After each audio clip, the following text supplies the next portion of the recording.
So we've had a fairly vigorous walk up Greenhead Gill now. It's taken us about 30 minutes or so, and we've come to a pile of stones, which is the nearest we found to a sheepfold. As I understand what a sheepfold is, this was a sort of stone house without a roof. That's how Wordsworth describes it. It was often in more than one chamber, and the idea was that sheep could be herded into it and then taken out individually to be washed or to be sheared. Quite often they were located next to rivers because of the ease with which you could take the sheep down there. Is that right, Sally? Is that what a sheepfold would be for? Yes, it's a practical working structure, but of course in the poem it acquires all kinds of other meanings. So is this the actual sheepfold in Michael? Almost certainly not.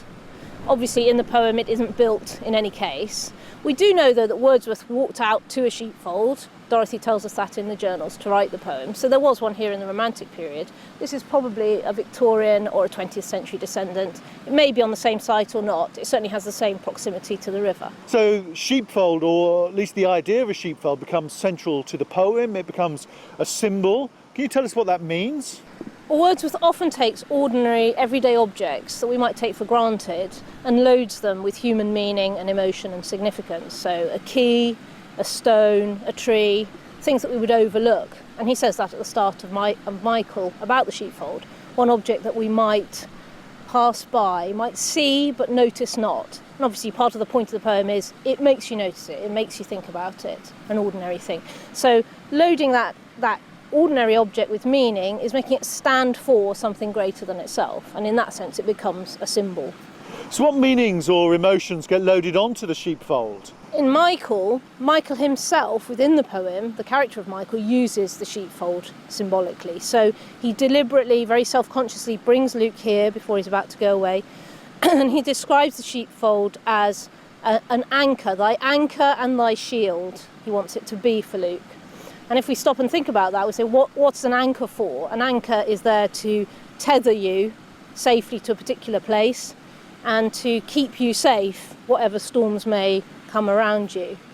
And a shield, more obviously, is a form of protection. So Michael wants somehow the sheepfold to function for Luke as this link to the land, to bring him back, to keep him safe when he goes away.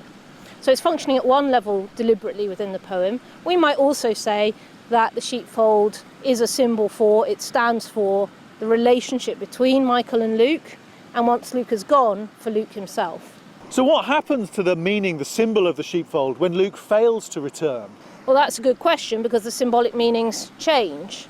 At that point then you realise that Michael has been projecting onto this object his hopes and wishes. He's wanted it to stand as a symbol of unity, and ideally Luke's laid the cornerstone. Perhaps he's imagining him coming back and helping Michael finish the structure. However, of course that doesn't happen, and when that doesn't happen, what are we left with instead?